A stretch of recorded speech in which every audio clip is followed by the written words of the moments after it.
This is the Lone Crater YouTube. We hope this video helps.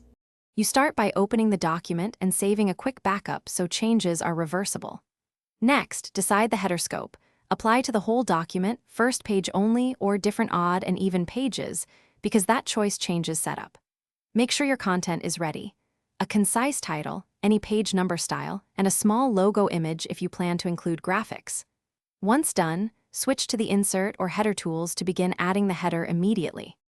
You enter header edit mode by choosing insert then header or simply double-clicking the top margin. This opens header/footer tools. Now add your title text, insert an image, or choose page number. Use tabs or a one-row table to align elements left, center, and right cleanly.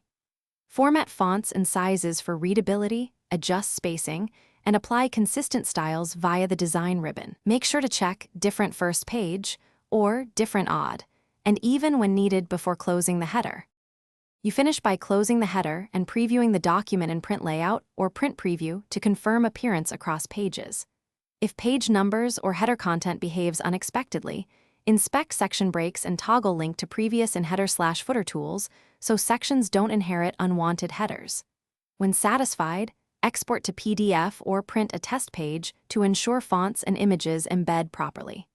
One troubleshooting tip: if spacing shifts, enable show/hide to reveal hidden breaks and remove or adjust them. Thanks for watching. Consider subscribing if we helped you.